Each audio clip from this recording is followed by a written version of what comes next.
Hey, what's going on everybody? Welcome back to the channel. Hopefully your guys' day is going well. That title was inherently a little bit of clickbait because there is no such thing as the perfect diet. It just doesn't exist. There's too much variables within people, lifestyles, body types, everything out there. And I've been trying to make this video really short. And I was like, I'm just gonna make a quick video on how to count your macros. And it was like 20 minutes because it gets really easy to dig really deep into this kind of diet stuff. So I'm gonna try to make this under 10 minutes for you guys. Counting macros. There's so many diets out there. This one is IIFYM, if it fits your macros. Now let me tell you, this is the reason why this diet works. It's because all the pros use it, bodybuilders use it, high-end athletes use it.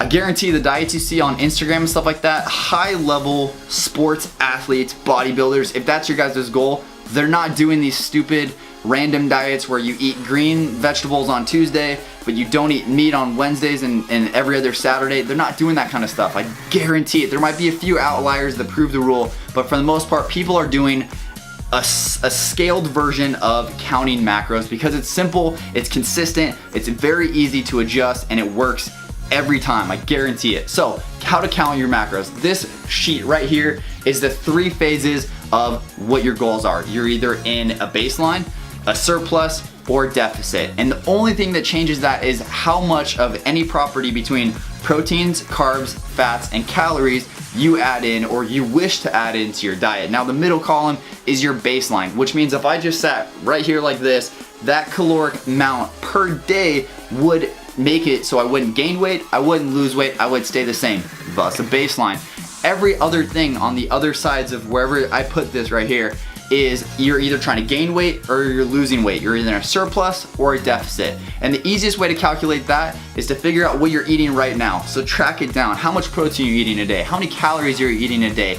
Now if you're trying to lose weight, take 20% of whatever you're eating and slide those numbers to the left. If you're trying to gain weight and you're a hard gainer out there and you're not gaining any weight off 1800, add 20% to it, slide those numbers to the right. As you can tell, the difference between a 20% deficit and a 20% surplus is the difference between 1300 calories and 2200 calories. So you really gotta figure out where you're at. Now, why this works really well is because every restaurant, every dining establishment is usually going to show you what the macro count is for that meal. They're not gonna tell you if it's vegan. Potentially, specialty restaurants will, but they're not gonna tell you what is the ketogenic factor of this, if this is gonna break your ketosis, if this qualifies as a vegan but not a vegetarian sort of meal.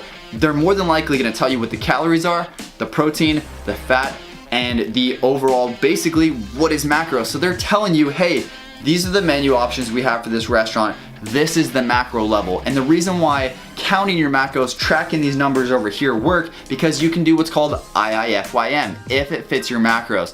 Calories in versus calories out is gonna how you transform your body. If you're above in one and low in the other, you're either gonna lose weight or you're gonna gain weight. And the best part is, besides eating really clean, your body's not gonna know the difference between 20 grams of protein from fish and 20 grams of protein from steak. In the same way where 20 grams of carbs from a potato versus 20 grams of carbs from something else, they're all pretty much the exact same for general level fitness. I'm gonna preface that. If you're a high-end, high-level bodybuilder or athlete, having the cleanest version of those carbs, fats, and proteins is gonna be the pinnacle reason why maybe you take first on stage. But if you're just a general level someone who's looking for fitness, trying to get to a healthier place, calories in versus calories out, and flexible dieting, which is just counting your macros, but someone labeled it something different so they could sell you a book on how to do it, is gonna be the reason that gets you those good results. So again, calories in versus calories out. If you know that per day, let's say we're just gonna take surplus for example here. Let's say per day you know you have to eat 180 grams of protein, 216 grams of carbs, around 75 grams of fat, and roughly 2200 calories. You're gonna break that into whatever eating pattern you do. If it's 3 times a day, if it's 1 time a day, just one crazy huge meal, or if it's 6 meals spread out, which is usually what I suggest, but I give people the option to kind of figure out what works for them. Let's say that you spread it out X amount of times and you know per meal you have to have 20 grams of protein, 60 grams of carbs, and roughly 20 grams of fat. The best part is that is your macros per meal. That is your macros. So when you go to a restaurant, you flip open that book in front of you and you're going through and you're like, hey, baby back ribs, and it's got 100, 2,000 calories, you automatically know there's no way in hell, unless you eat one time a day, that that's gonna fit your macros. But you can also flip around the book and be like, hey, this is chicken, like let's say blackened chicken salad. It's got 20, 50, and 15. That's in line, or at least roughly close, give or take a reasonable amount into your macros. That means that that meal could either be, let's say, blackened chicken salad, or it could be a highly measured out portion of a meal prep. The numbers line up. A equals B. They're good enough for a general level purpose to say, hey, that fits my macros. It might not be the exact meal prep that my coach or someone says, but hey, it's good enough. That allows you to go out to a restaurant, have fun with friends and family, and not be the stick in the mud who goes like, well, I can only eat half of this because I can only eat green things on Tuesday, red things on Thursday, and all of this doesn't have enough of the vegan aspects I want. So it's okay if that's your group of friends who all does your diet and is okay with that. But I mean, I've done it myself too, where you go out to a restaurant and you're like, dude, none of this is gonna go with my diet. So now you either gotta take one on the chin and eat 3 times the amount of calories which you would, which sucks. If you're on a really hard path goal towards getting to where you wanna be, that's a setback, which kind of sucks. And then you have to go, hey, I'm not eating here, and you bring your own stuff, and then you outlie yourself big time. But counting your macros can make the best of a bad situation, or just give you a flexible enough diet to where you could pick from a different variable amount of stuff and not be really isolated into a particular diet. And that's gonna be the reason why you succeed, because having that flexibility to make good decisions out of bad opportunities is going to be what's gonna keep you on your diet. It's gonna keep you in that positive mindset where you're constantly crushing those goals, because you can obtain them. Having something super small and cliche, or a very niche possibility of getting it, you know, aim small, miss small, as people always say. So if you give yourself a bigger net, you have a chance of getting better success out of it. So this is how it is, and I'll have left the screen up there so you guys can see. The only thing you do, find out where you're at right now, and if you're either in line with your goal or out line with your goal, you go into one of these 2 options.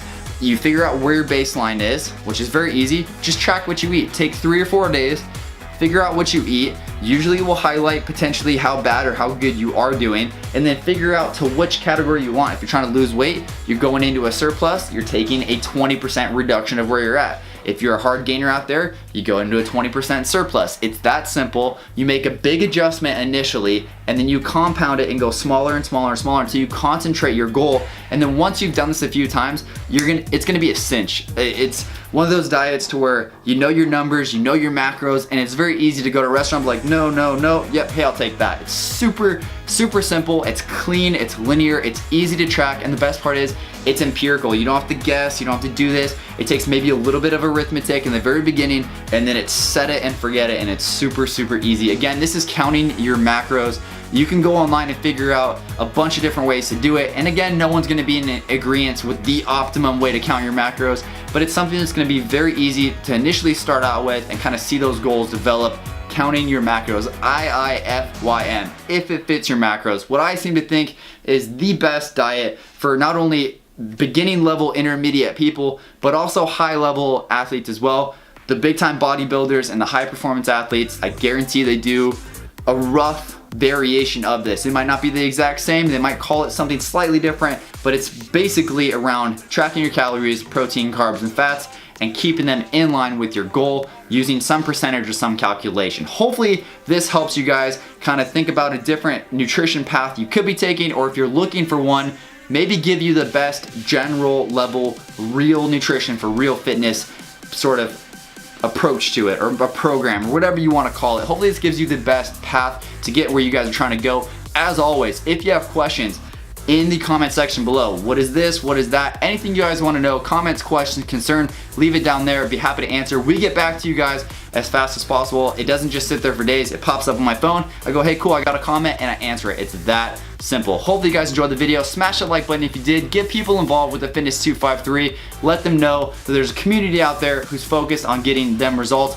so we can grow this community and bring that much more people into the fold and turn some heads for real fitness. Thanks for watching, everybody. Most importantly though, take it easy.